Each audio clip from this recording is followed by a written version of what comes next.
this is a game where I think Nebraska should just run the damn ball 35 times with Mackay, with Isaiah, and with Emmett. Here's my one of my keys to victory, and I'll I'm a little early on this, but I think we have to run for 150 plus yards to win this. Have to. Oh, minimum, well, yeah. I think we have to at least run for 100, maybe like 160 ones. I think we have to run for 150 yards in this game, because that's the only way to know that we're going to be fully controlling the clock. So we have to run the ball early and often, and with Emmett being as good as he is at breaking tackles, like, and finding those yards, finding those hidden yards, like, even more so, like, if it's not working, just keep going back to him. We cannot for any reason abandon the run game. And I think against Northwestern, we saw that kind of pay off as the game went along. And I think that's why we kind of finally have somewhat of an offensive game plan to build from. Now we're going to have to convert a lot more of those to points, but because we invested in things early that we went too late. And this is going to be a game of 4 quarters and a 4-quarter game plan.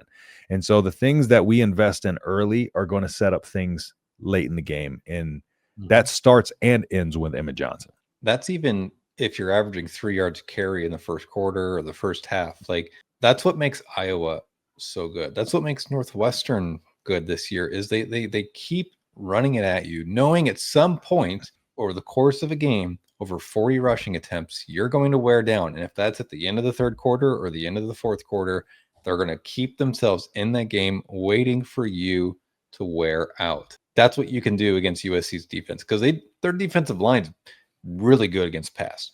Mm-hmm. They're absolutely terrible against the run. They're awful. Their linebackers are big and fast, great. Well, you know what? When you're getting ran at for 35 snaps, it's not going to matter how big and athletic you are. You're just physically going to eventually wear down.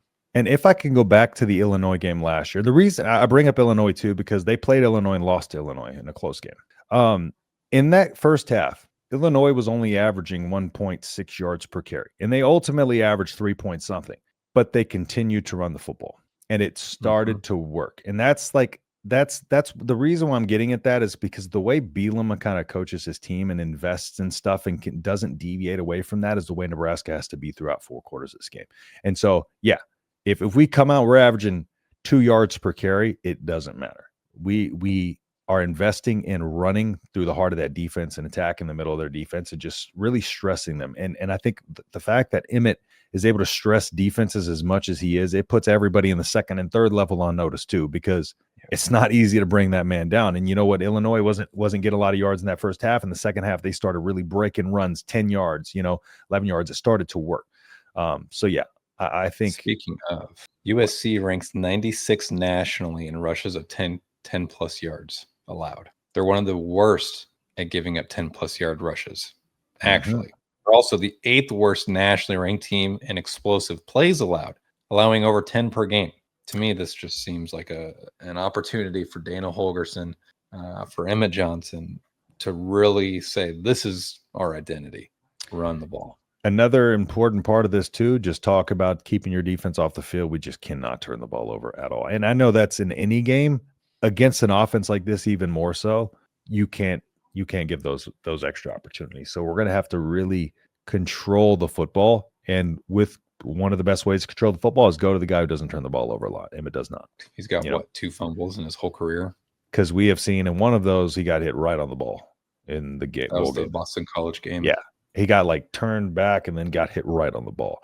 And we have seen Raiola make some boneheaded throws. We've seen him make some incredible throws, but we've also seen him make some boneheaded throws. We cannot have any of those throws today. So we need to make sure that whatever he's throwing into, the timing's there, and we're throwing guys open and we're scheming guys open. I think the offense, I think this is going to be Holgorsen's moment to shine, because he's going to have to really, really lean into getting green grass and throwing into green grass and getting those guys covering grass instead of covering our players, and straining them horizontally, first, before we can try to go vertical. But I don't think he's really worried about getting too vertical right now.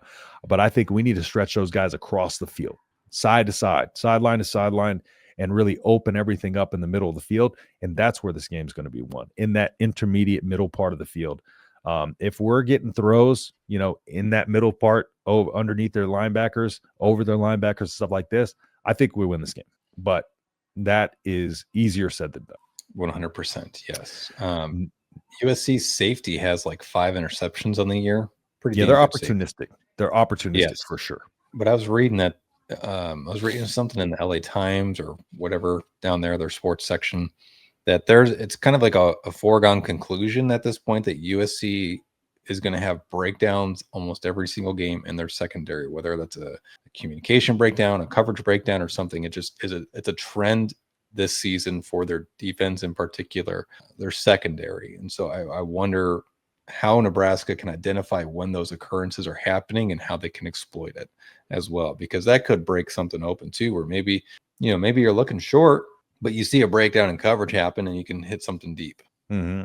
Exactly. And that's part of what we're going to try to do, is make sure that we kind of create those coverage mishaps by just kind of confusing them. And we have yet to see us convert, when we do get an open guy deep down the field. So this would be the game to finally see us convert a fade to the right side. It ain't key, if you will. Fade in general. I don't mean to be specific, but to a fade to the right than side of Danke. Exactly.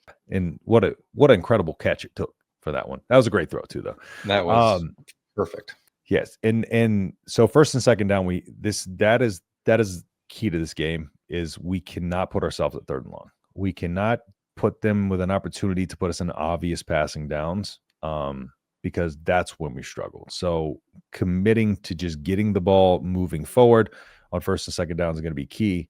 And like I said, just really, really making sure that we convert to 7, because we got to stress their leverage, man. We got to really try to force them to be out of position defensively. And the only way you can do that is to get guys, get them on their heels, and get guys who, when you have one guy maybe on this side, maybe if you scheme an Isaiah open, on the right side with the screens or whatever, and you get a linebacker that slightly has to shift out, because he has to go out to kind of help protect against that, then that opens up opportunities for quick slants from your slot guy, so on and so forth. So it has to be schemed up like that in the set up the RPOs, because I think this is going to be an RPO heavy game for both teams. And don't be, if I think this might be a good opportunity to try to move the pocket a little bit. I know I'm not saying Dylan needs to be running the ball, but move the pocket, roll them out, get the pocket moving, because I think he really does good in those situations, because that buys him a little extra time, and it gets him kind of looking, when you get some levels, get some guys kind of running out, I think it helps his vision out a lot. He does have success when we start moving the pocket a little bit. I just think we need to do a little bit more of that. He actually throws pretty damn good on the run for not being overly mobile too. Mm-hmm. And I think part of it too is it's probably ingrained in him and really any quarterback, where when you're on the run, you really have to hit with your fundamentals.